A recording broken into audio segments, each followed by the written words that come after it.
Hi, everyone. I'd like to introduce our next war story speaker, Elizabeth Dawson. Elizabeth graduated from WNL in 2007 with a bachelor's degree in business administration, and she started her career after graduation as a project manager at Trellis Marketing and Technology. It's a digital marketing agency in Wilmington, Delaware. She then served as the email marketing analyst for David's Bridal for 4 years. Elizabeth moved to ThinkGeek in 2012. It's a GameStop company based out of Fairfax, Virginia. It sells exclusive products for sci-fi fans. And she has worked at ThinkGeek as the email marketing manager for the past 3 years. Elizabeth now lives in Rockville, Maryland with her husband, who also graduated from WNL in 2006, and her 2 daughters. Please join me in welcoming Elizabeth Dawson to the stage. Thanks. All right. So I do have slides.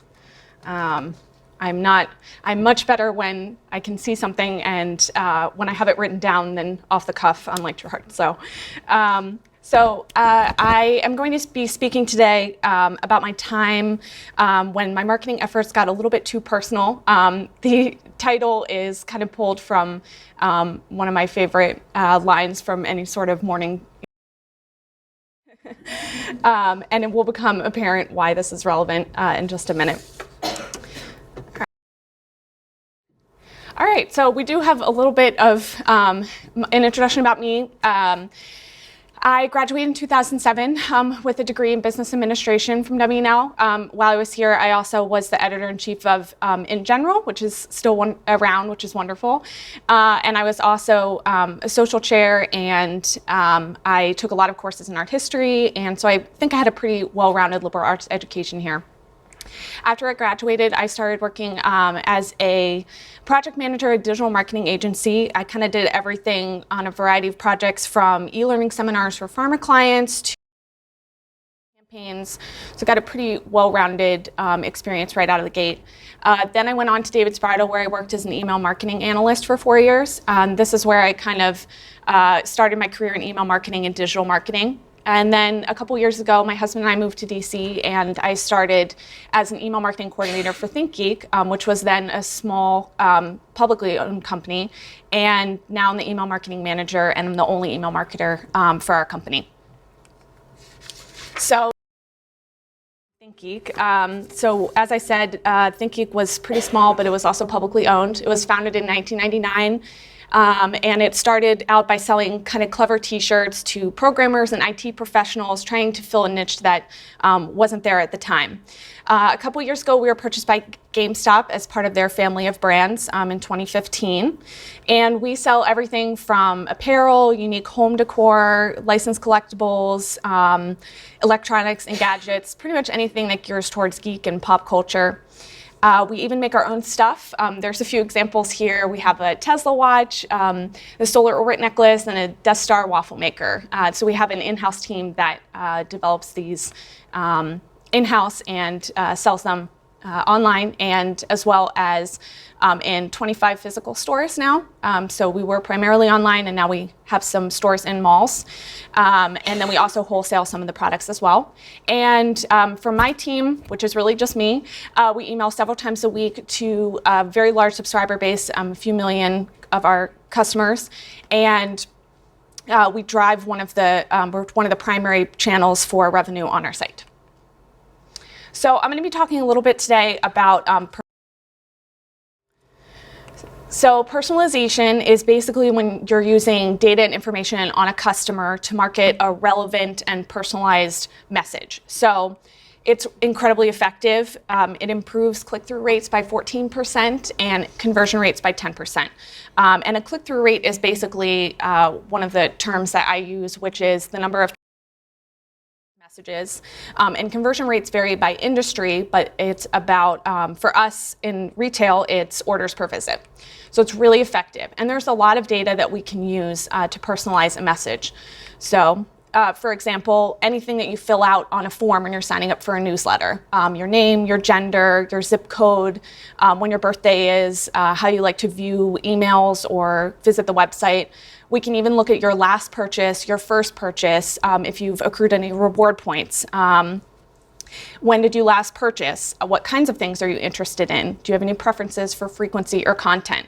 All this information we can use to deliver a message for you. So for example, I have some examples of emails that we've sent over on the side, so I can kind of target any of these featured products depending on what someone has purchased in the past and what they might purchase in the future. So I really try and make the message more relevant to our customers.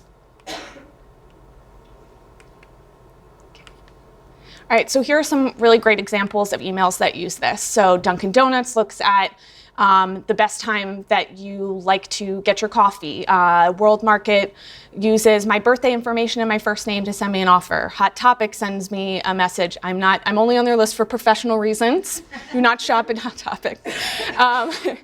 And they'll send me an offer. Michael's knows that I made a purchase and they'll pull in my first name.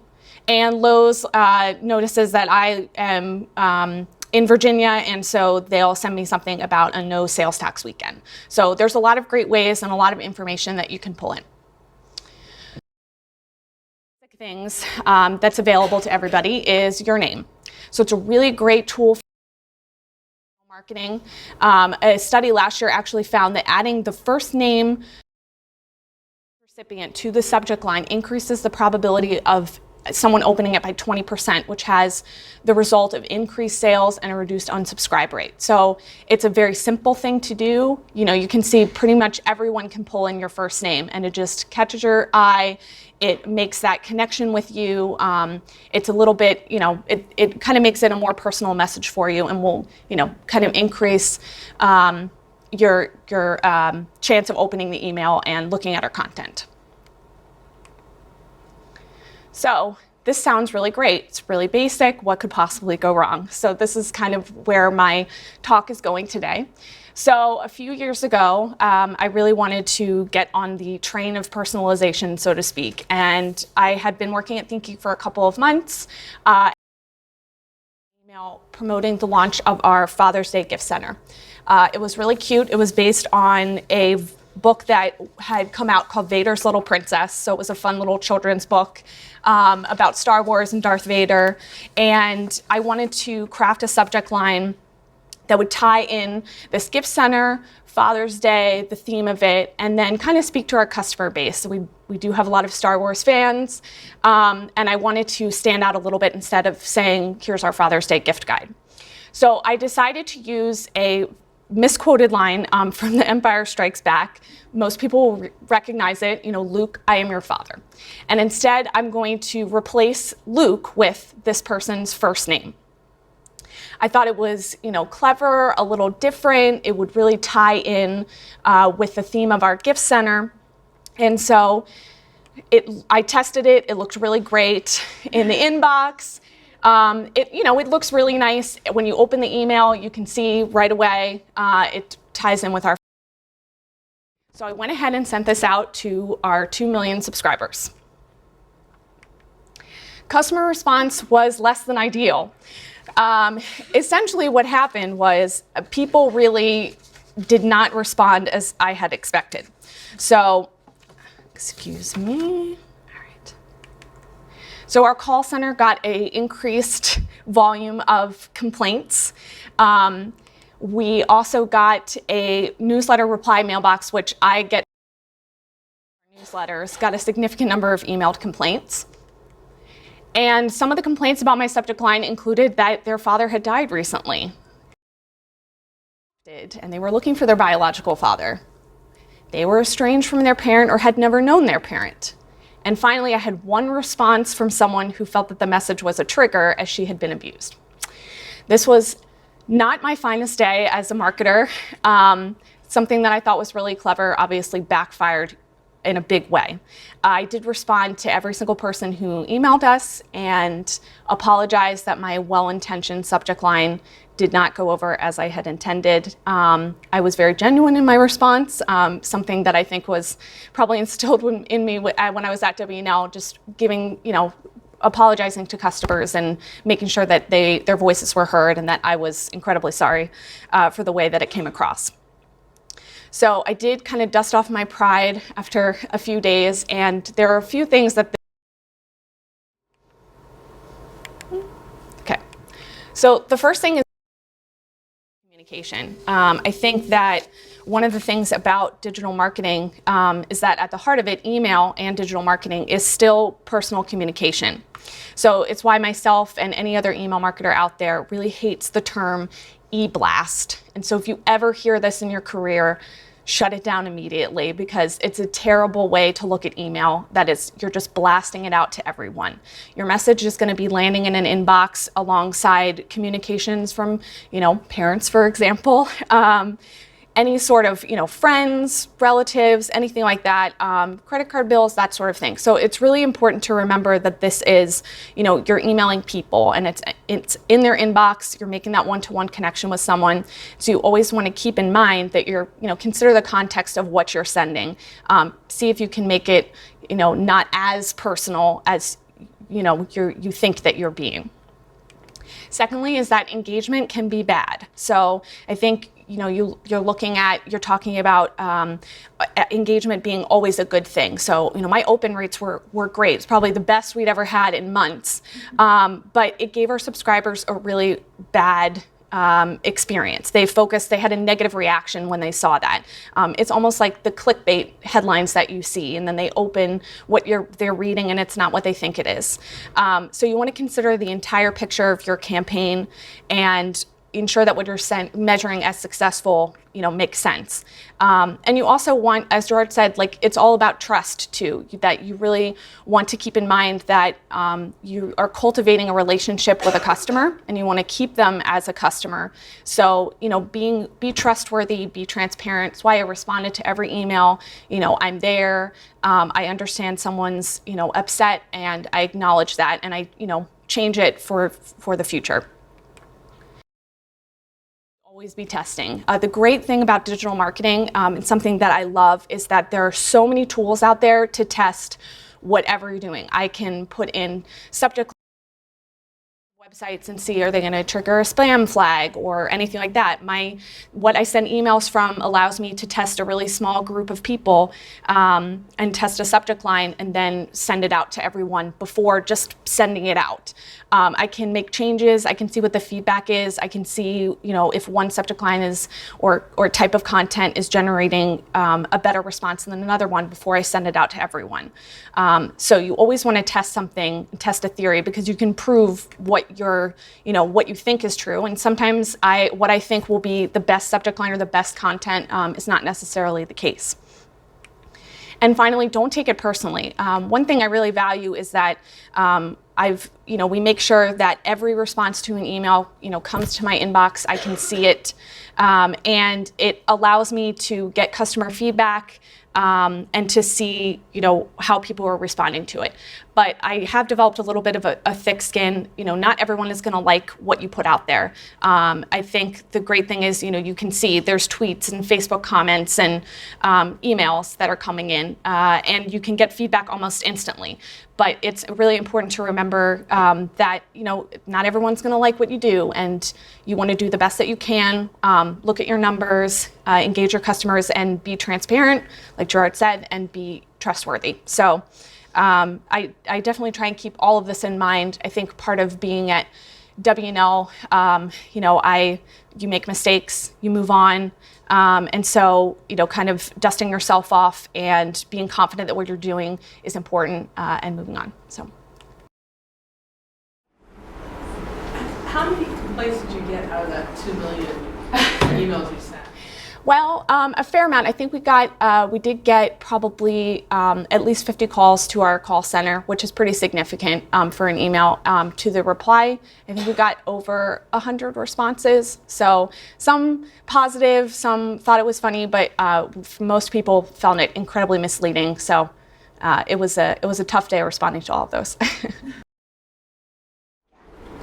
Do you still respond if the complaint actually makes no sense or it's outrageous? Yes, I do occasionally we'll get some complaints that are not, for example, we've had customers that are upset that we are headquartered in Virginia because they disagree with Virginia politics. And it's one of those things I can't change, that I'm sorry they feel that way. Mostly just acknowledging that I'm a person and I'm reading it, and I do share any complaints that we get with our executives and stuff like that. But I think just, being, listening to people is much more important too.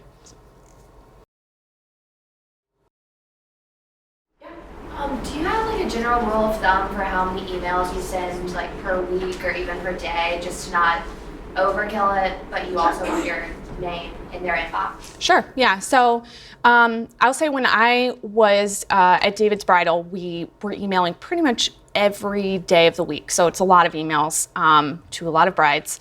And we did have, one thing was really important is that we do have like a preference center. So you can kind of select what types of messages that you want to receive, for example. So I think it varies for different people.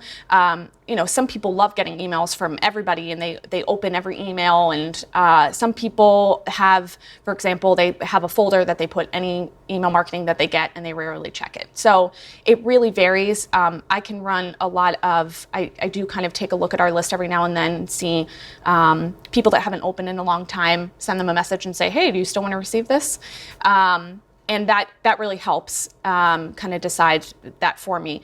I think right now for ThinkGeek, we email a couple times a week, but we're emailing to different groups of people. So some messages, like I was saying, we can use information about customers and stuff like that to send them a different type of message. So, I may email 4 times a week, but one is a birthday message to everybody that has a March birthday. One is a new product email where I'm talking about, I'm sending it to mostly everyone. Sometimes it's to a group of people that haven't bought in a long time and I want to send them a message, hey, come back and see what's new. So I do try and vary it a little bit and try not to overload them. That being said, because we're in retail during the holidays, it ramps up a lot. And so one thing that I am always on a crusade for is there a way that we can allow customers to choose how much they want to receive or the types of messages that they want to get. So I think that's really important. So I don't really have a rule of thumb, just that it's going to vary a little bit, but I always, testing and looking at our numbers really helps. What's an interesting thing to you that your customer data has allowed you to do that you don't think you'd be able to do otherwise? Oh, that's a good question. So I think what is interesting about our customer data, because we have a variety of different kind of buckets of products. So for example, we have, Doctor Who, we've got science stuff. We have people that what I think geek out about a lot of different types of things. And sometimes they overlap and sometimes they don't. So one thing that helps is I can use the information about what they've bought in the past and show them new products and stuff that they might be really excited about that relate to what they've bought in the past. And I think that has been really interesting. When we've done testing on it, people that have, for example, bought Star Wars products in the past and bought a lot of Star Wars, when we have something new come out, messaging them about something new and great, that open rate, showing them that product versus something else, for example, they're much more engaged with that product. So it's really interesting to look at what people bought and how we can get them to, buy more kind of vein. And can you get them to start geeking out over other Absolutely. channels? Like Yeah. if there's Star Wars, can you introduce something that... Sure, yeah. So sometimes when we get, new licenses, for example, bringing in a new product like, Pokemon, for example, that allows us to kind of market that to people that maybe have bought other types of gaming products in the past and say, hey, we now have all this great new Pokemon stuff, or we have something exclusive you can't get anywhere else. It kind of introduces them to something else that they can purchase, and then they're a whole new group of people. So that's really fun, is kind of leading people on a journey with what we're showing them in email.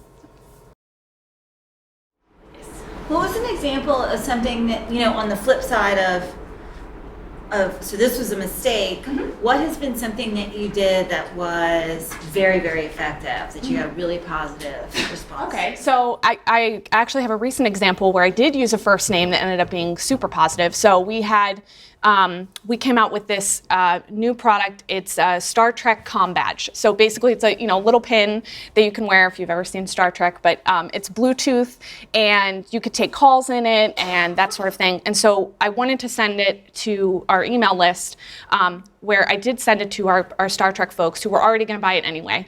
But instead, my subject line, I pulled in their first name, but I put it in quotes, and I made it look like that they had said something into the comm badge. So it was like, Elizabeth out. Here's your new Star Trek comm badge. So I got a lot of positive response to that. We had a ton of great engagement on that. We sold a lot of the comm badges because people saw it in their inbox, and it tied in directly with the product. They could see themselves saying it. So it makes it much more of a personal message, and it really ties in like one customer with one product versus just saying, What is the relationship that you have with email because I saw the comm badge ad all over Twitter. Yes. Because apparently I'm in the target market. Yes.